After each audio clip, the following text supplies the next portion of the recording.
Bienvenidos a Realidad Descubierta. Hoy hablaremos del COVID y sus repercusiones en Perú. Adelante con el tema.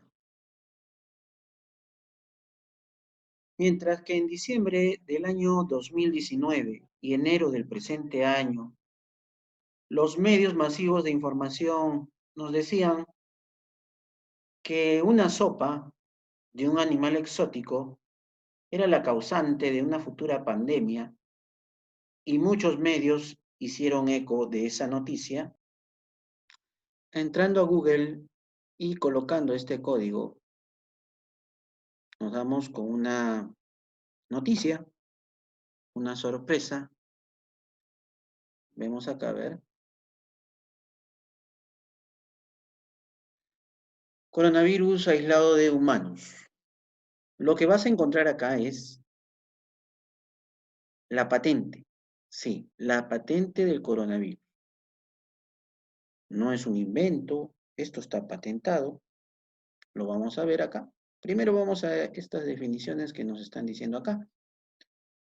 A ver, los coronavirus, género coronavirus, son un grupo diversos de virus de ARN grandes, envueltos y de cadena positiva, que causan enfermedades respiratorias y entéricas en humanos y otros animales.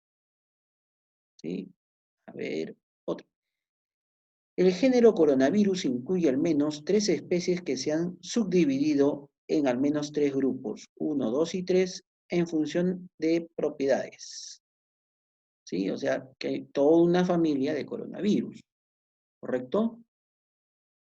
Y ahorita acá puedes ver, acá hay una patente, ¿sí? Y le pertenece a Estados Unidos. Está la patente, ¿sí? Ahí está la patente. Esa es la patente, le pertenece a Estados Unidos. Estados Unidos estuvo haciendo estudios respecto a ello. Y mira, por si acaso, todo este enunciado, ¿quién te lo da? La Universidad de Oxford. ¿Sí? Está en la edición de 1998. Y acá la patente es año 2004. Vamos a entrar. Mira, acá está el PDF. Acá está. ¿Sí? Número de patente. Y acá está el PDF. Lo puedes leer. Acá no hay fake news, como algunos llaman. Es cuestión de investigar. Como siempre, mira, a ver, ¿qué pasaba si yo me quedaba con la idea de la sopa de murciélago? ¿No? Ahorita ya no se habla de la sopa de murciélago, ¿no? Pero ¿cuántos creyeron eso? Ya en nuestro video Agenda Final 2020, te demostramos de que en la administración de Barack Obama se hizo un financiamiento al laboratorio de Wuhan. Es decir, se exportó la familia del C-19 para ser estudiada en Wuhan y financiada por Estados Unidos, no por el país. No hablemos de eso. No es el pueblo americano. Son las personas que gobiernan o que gobernaban en ese entonces a esta nación. El 15 de marzo del presente año, el presidente del Perú, Martín Vizcarra, da un mensaje a la nación declarando el estado de emergencia y de esta forma tomando como medida la cuarentena para el total del país. En este momento hemos suscrito los ministros y quien habla.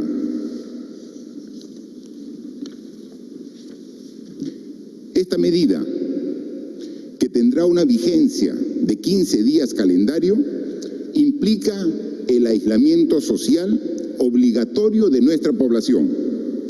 Durante este periodo, garantizamos el abastecimiento de alimentos, medicinas, así como la continuidad de los servicios de agua, saneamiento, energía eléctrica, gas, combustible, telecomunicaciones, limpieza, recojo de residuos sólidos, servicios funerarios y otros.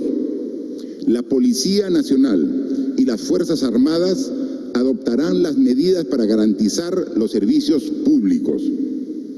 Durante el estado de emergencia quedan restringidos el ejercicio de los derechos constitucionales relativos a la libertad y a la seguridad personales, y la inviolabilidad del domicilio y la libertad de reunión y de tránsito en el territorio nacional.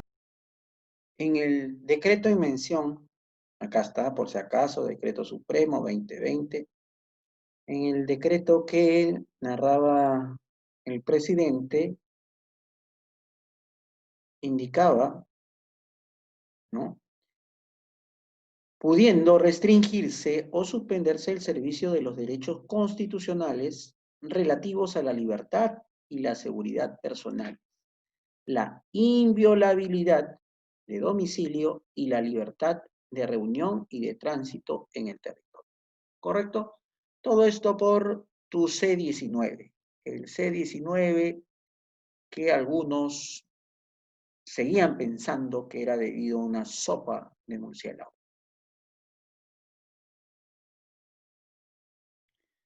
Tener en cuenta que estas medidas o estado de emergencia no solamente se hicieron acá en el Perú, se hicieron en casi todos los países de Latinoamérica y parte de Europa.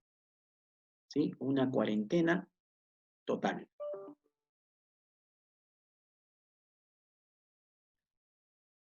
Mientras, por esos días de marzo, veíamos con estupor lo que sucedía en Italia, ¿sí? Veíamos la cantidad de fallecidos y nosotros recién empezábamos esa cuarentena. A fines de marzo de este año, hasta los medios chilenos elogiaban al presidente peruano.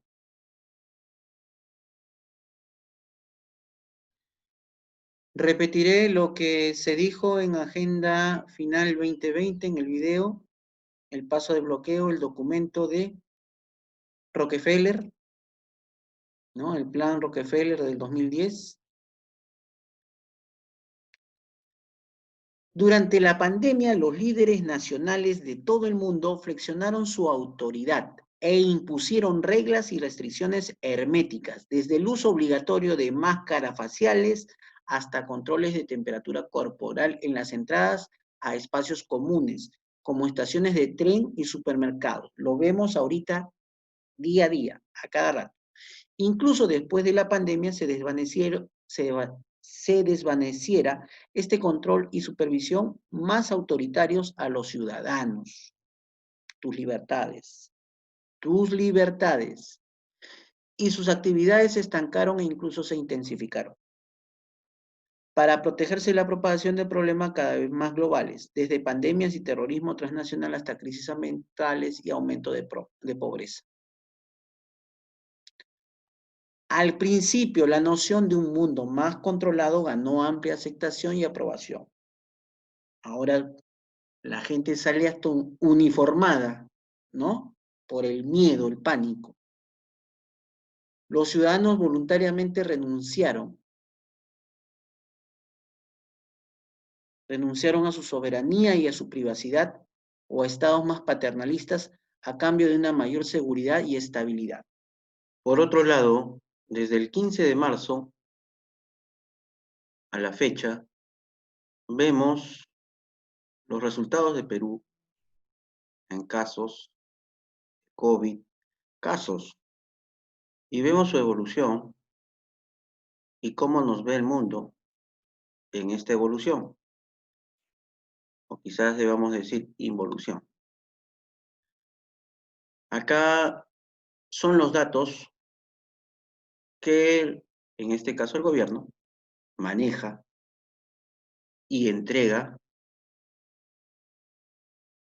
a nivel internacional. La fecha de este video es 8 de agosto del 2020.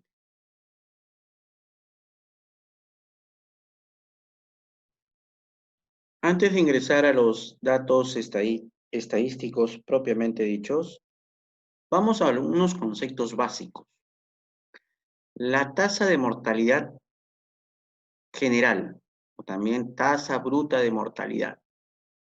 La tasa de mortalidad general es la proporción de personas que fallecen respecto al total de la población en un periodo de tiempo, usualmente expresada en tanto por mil. Por mil. ¿Entendido? La tasa de mortalidad particular se refiere a la proporción de personas con una característica particular que mueren respecto al total de personas que tienen esa característica. Ambas tasas de mortalidad se expresan por fórmulas de la forma. Ahí está. Bien.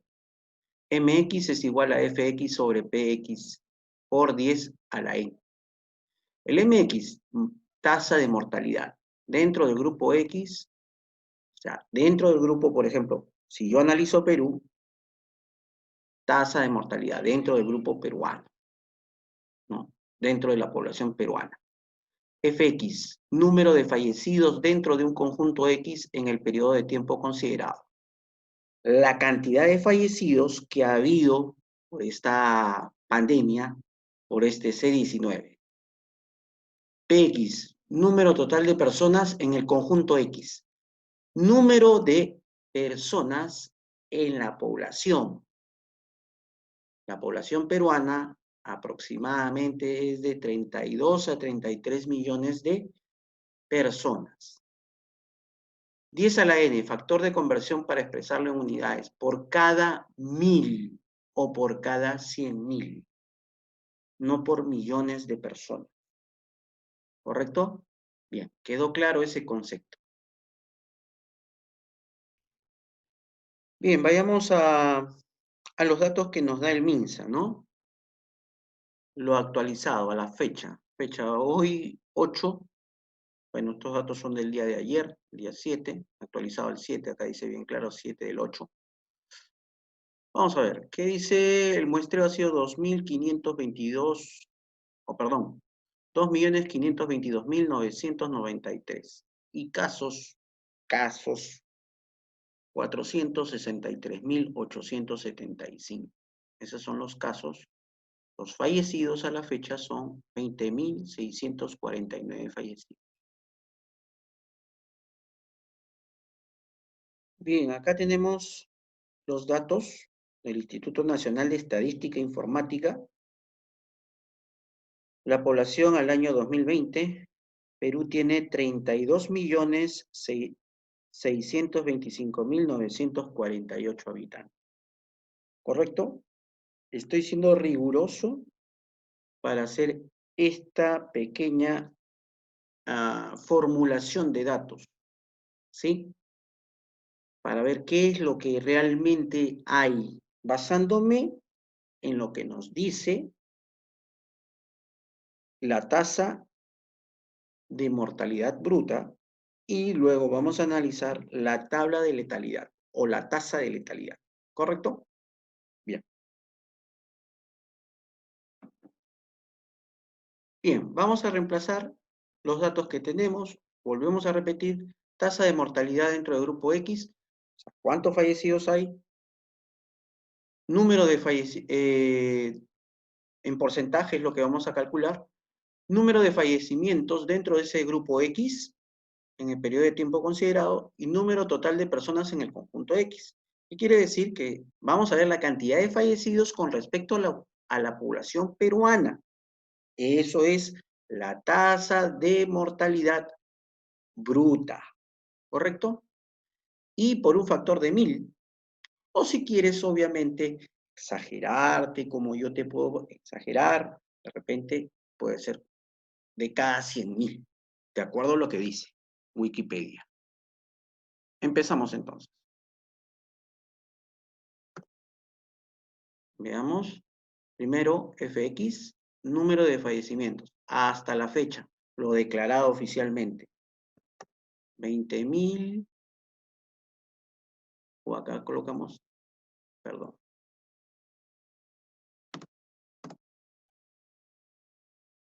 Entre la población, listo. Y luego lo multiplicamos por el factor 10 a la n. Por cada 1000, multiplicamos por 1000. Ese valor lo multiplicamos por 1000. ¿Qué te parece?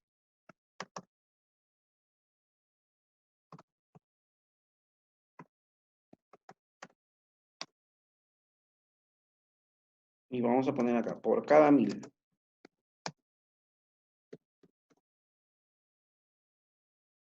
Entonces acá tenemos el resultado por cada 1000 peruanos es 0.63 personas, 0 puntos, o sea, no llega a ser una persona por cada 1000.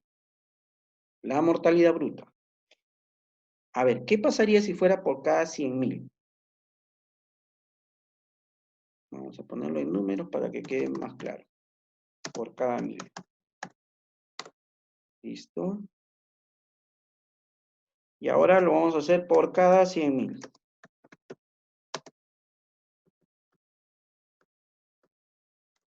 Listo, cada 100.000. Ni siquiera millón de personas. Estamos haciendo caso exclusivamente a Wikipedia, ¿no? Entonces, esto mismo multiplico por 100.000. Listo. O sea, y como... Ahí está. Estos son los resultados.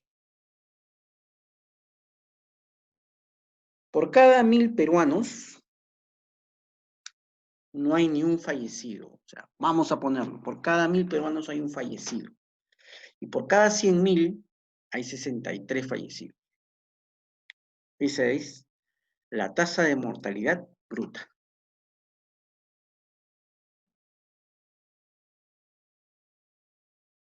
Bien, vayamos al concepto de tasa de letalidad. La tasa de letalidad es la proporción de personas que mueren por una enfermedad entre los afectados por la misma en un periodo y áreas determinados. Es un indicador de la virulencia o de la gravedad de una enfermedad. Es difícil de realizar porque es preciso registrar todos los enfermos por esa enfermedad y en muchas enfermedades los casos asintomáticos o leves no son declarados. Fórmula, L% o L es igual a F sobre E por 100. L es la tasa de letalidad, F número de muertes por una enfermedad en un periodo y áreas determinadas. Número de casos diagnosticados por la misma enfermedad en el mismo periodo de tiempo. Correcto, entonces vamos a ver la letalidad en Perú.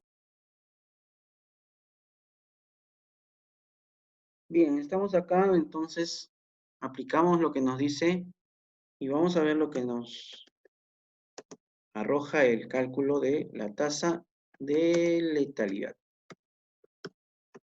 en Perú.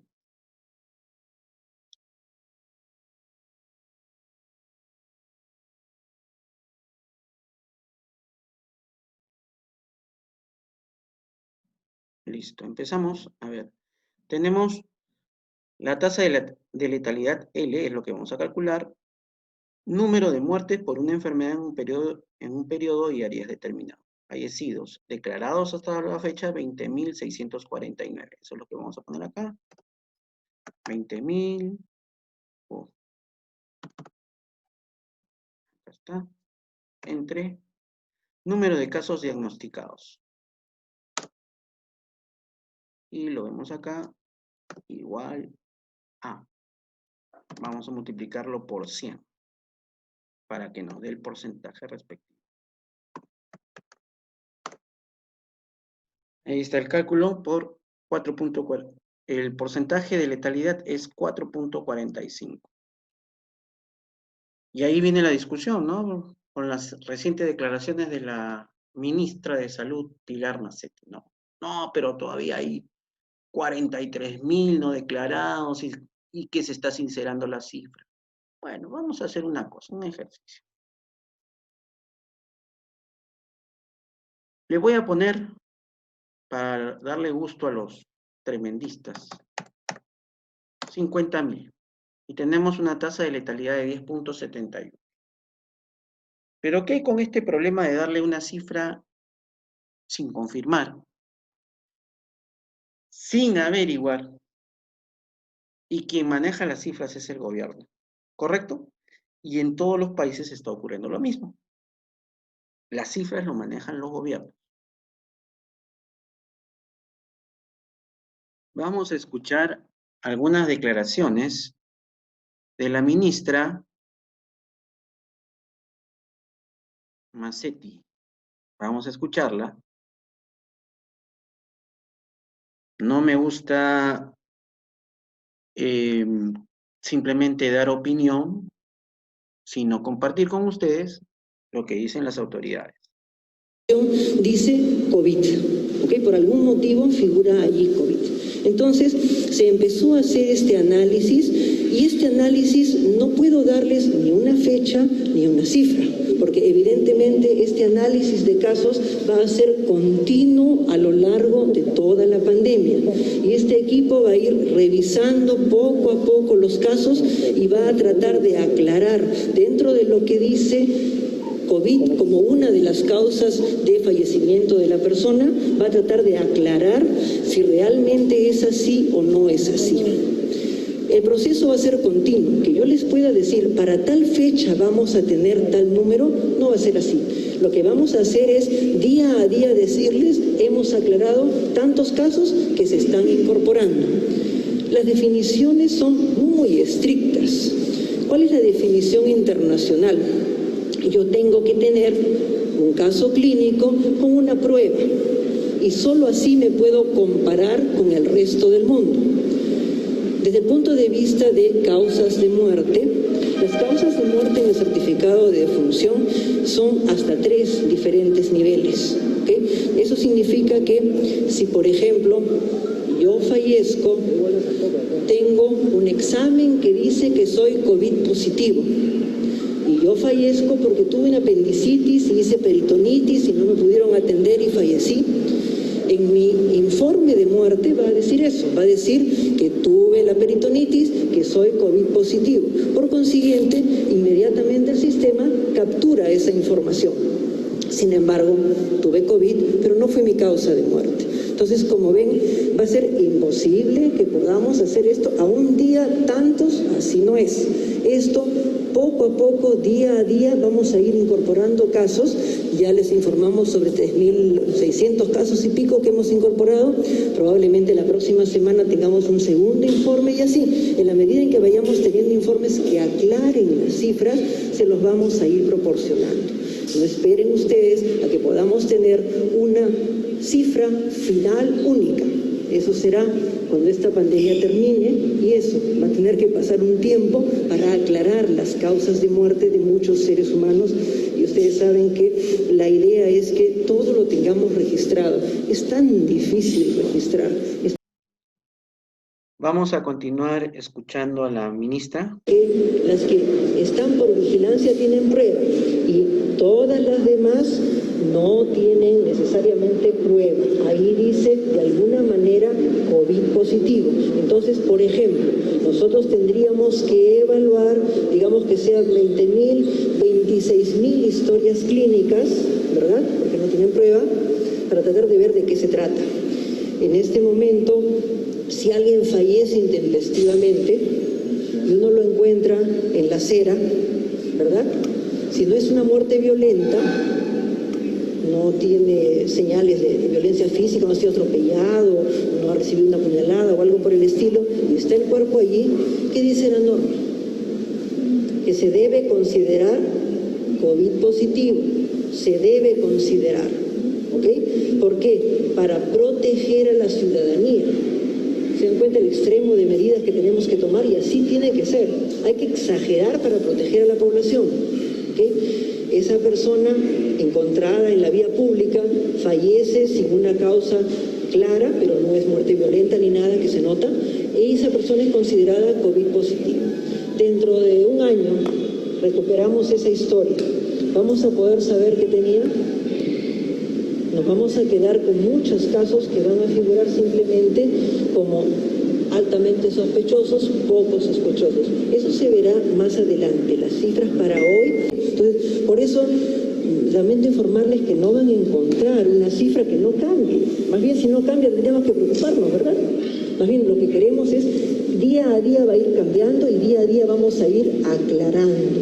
Y al final de la pandemia, los casos que queden todavía sin aclarar, habrá que ir hasta la historia clínica, habrá que ir a conversar con la familia, hacer una autopsia verbal y conversar con ellos para ver si logramos aclarar. En todos los países del mundo siempre queda un grupo de casos que no se pueden aclarar. ¿Okay? Siempre queda un grupo de casos que no se pueden aclarar. Sigamos escuchando a la ministra. La ministra de Salud, Pilar Macetti, dio un cálculo aproximado de las víctimas a causa de la enfermedad.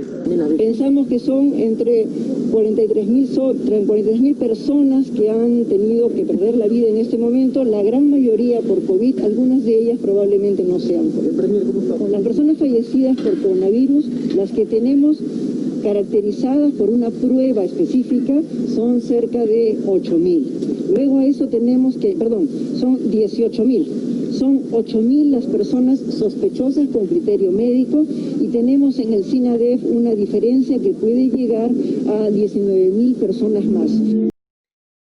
Mientras, la Deutsche Welle, ojo, no es el periódico de Juan Pérez, nos indica, COVID, patólogos alemanes revelan sus descubrimientos. En Alemania y otros países afectados por la pandemia del coronavirus existe un debate sobre si las personas mueren por o con el virus. Ahora los patólogos alemanes revelaron sus primeras investigaciones. Y ahí les dejo el artículo para que lo lean en extenso. Les dejo el link en la descripción del exámenes en Italia y Suiza. Les dejo el link en la descripción del video para que vean. Por ejemplo, acá nos dice algún dato importante que resaltar. Entre el 22 de marzo y 11 de abril se realizó autopsias a 65 pacientes fallecidos a causa de COVID. De ellos, 46 tenían enfermedades pulmonares preexistentes, 28 tenían enfermedades en otros órganos o trasplantados. 10 sufrieron de diabetes u obesidad, 10 de cáncer y 16 de demencia.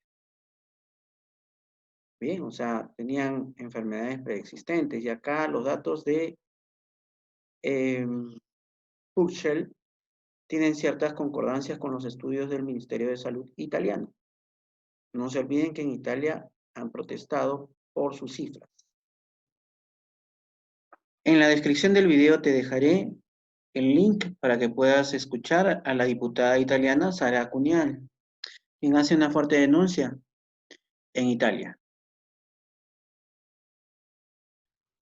También te dejaré en el link o en la descripción, te dejaré el link de este diputado italiano Vittorio Sgarbi, que cuestiona los números llevados en su país. Asimismo, te dejaré el link de médicos alemanes que no comparten las cifras del COVID en Alemania, obviamente.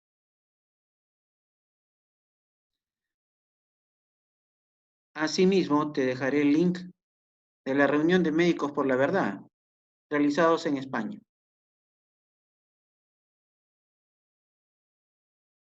Asimismo, el link en la descripción del video sobre una protesta en Berlín por ciudadanos alemanes en contra del confinamiento. Finalmente, acá en el Perú, la doctora Beatriz Mejía desenmascara a la OMS y los oscuros intereses que están detrás de la pandemia. Atención, es la primera política que está hablando de algo que los medios no cubren. También compartiré en la descripción del video el link de este video. Muchos en este momento en Perú, en mi país, se deben estar preguntando, pero si yo estoy viendo los casos, estoy viendo un montón de cosas por la televisión, la gente se cae en la calle. Bueno, yo te presento, acá está un presidente muy valiente que denuncia al Fondo Monetario Internacional. El Fondo Monetario nos sigue exigiendo cuarentena, confinamiento, toque de queda, qué barbaridad, no nos doblegaremos ante nada. O sea, pidió un préstamo a este señor y le pidieron eso. ¿Correcto? Eso es lo que Lukashenko, el presidente de Bielorrusia, denuncia. A cambio de un dinero, confinar a su gente, ponerles toque de queda, es decir, que pierdan sus libertades.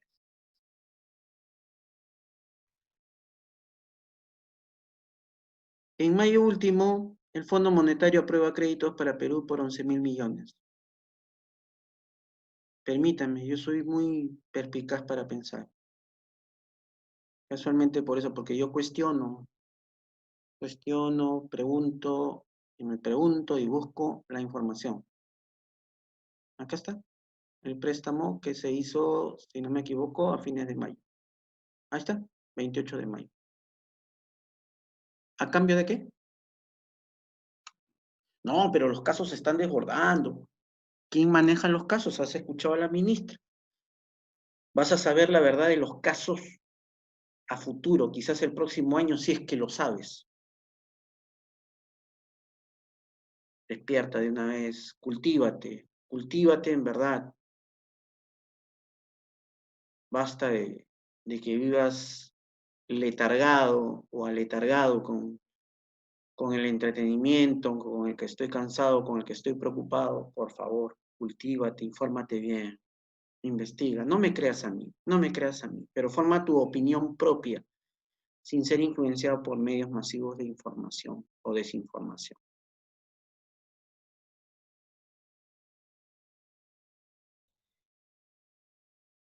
En resumen de lo expuesto, podemos ver que quien controla las cifras son todos los gobiernos a nivel mundial. Cada gobierno maneja las cifras, las administra, y ello implica una cierta desconfianza hacia esas cifras manejadas, si son sinceras o no.